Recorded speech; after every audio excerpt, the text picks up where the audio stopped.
Finally আমাদের নরসিংদীতে open হয়ে গেল কাচ্চির জন্য নামকরা কাচ্চি বাই অফিসিয়াল ব্রাঞ্চ। আমাদের নরসিংদীবাসীর যে কোনো সময় ইচ্ছে হলে এখন চলে যেতে পারি নরসিংদী কাচ্চি বাইতে। সো আজকে আমিও চলে গিয়েছিলাম কাচ্চি বাইতে।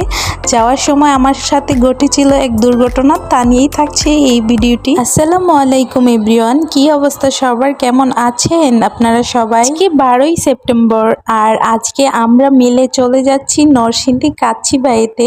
অনেকদিন হয়ে গেছে নরসিংদী কাচ্চি বাই ওপেনিং হয়ে গেল। সো যেদিন থেকে শুনেছি আমি নরসিংদীতে কাচ্চি বাই ওপেনিং হয়ে গেছে, সেদিন থেকে আমার ভিতরে একটা এক্সাইটেড কাজ করছে যে আমি কবে যাব কাচ্চি বাইতে, কবে গিয়ে আমি কাচ্চিটা খেয়ে টেস্ট করব। দেন আজকেই সেই সময় যে আজকে আমি গিয়ে কাচ্চি খাবো। আর আজকে আমি আমার ভাগ্নিকে নিয়ে চলে গিয়েছিলাম কাচ্চি বাইতে কাচ্চি খাওয়ার উদ্দেশ্যে। কাচ্চি বাইয়ের লোকেশনটা হলো নরসিংদীর যে কোনো জায়গা থেকে আপনি অটো বা রিক্সাকে যদি বলেন হেমন্দ্র সাহার মোড়, সো ড্রাইভার আপনাকে হেমন্দ্র সাহার মোড় নিয়ে আসলেই এর অপোজিট সাইডেই কাচ্চি বাই।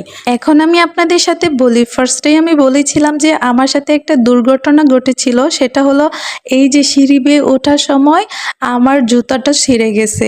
মানে এখন এই ছেঁড়া জুতা পরে তো আমি ভিতরে ঢুকতে পারবো না। দেন আমি কাচ্চি বাইয়ের সামনে থেকেই আমার জুতোটা সেলাই করে নিলাম। এখন হচ্ছে আবার ভিতরে চলে যাচ্ছি। ভিতরে যাওয়ার পর যেখানে ছিল এসি সেখানে আমরা বসে পড়লাম। সো আমরা দুজনে মিলে বসে এখন হচ্ছে কাচ্চি অর্ডার দেওয়ার পালা। মেনুটা দেখলাম। সো আমরা দুজনে 2 প্লেট কাচ্চি অর্ডার দিয়ে দিলাম, সাথে ছিল 1 গ্লাস বাদাম শরবত আর বোরহানি।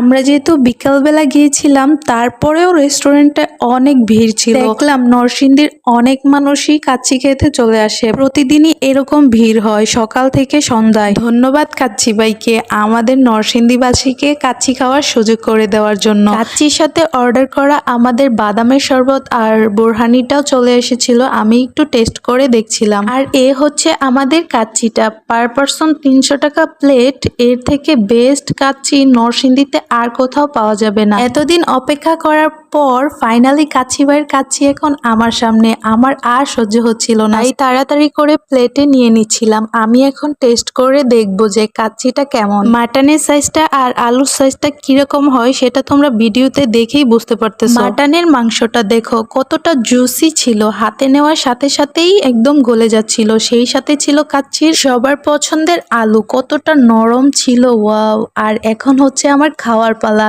কি বলবো, এখানে ভিডিও এডিট করতে গিয়ে আমার আবারও খেতে ইচ্ছে করছিল, কারণ এই কাচ্চির টেস্টটা ছিল একদম অথেন্টিক। আমি বলবো নরসিংদীতে তোমরা যারা আছো তোমরা এখনো কাচ্চি টেস্ট করে দেখো নাই যে কেমন হতে পারে। আমি বলছি যে তোমরা একবার গিয়ে টেস্ট করে দেখে আসো, আবার বারবার যেতে ইচ্ছে করবে। আমার খাওয়া দাওয়ার পর্ব শেষ, এখন হচ্ছে বিল দেওয়ার পালা। আমাদের দুজনের বিল এসেছে মাত্র 820 টাকা। সো এই তো আমরা আমাদের বিলটা দিয়ে দিলাম। আর আমার ভাগ্নিকে দেখুন, এদিকে সে খেয়ে মনের আনন্দে বসে বসে দাঁত খোঁচাচ্ছে, আমি একটু ভিডিও করে নিলাম। সো এতটুকুই ছিল আজকের মতো ভিডিওটি, এখন বিদায়ের পালা। সো নেক্সট ভিডিও দেখতে আমার পেজটাকে একটা লাইক, কমেন্ট, শেয়ার করে যান। সবাই ভালো থাকবেন, সুস্থ থাকবেন, আল্লাহ হাফেজ।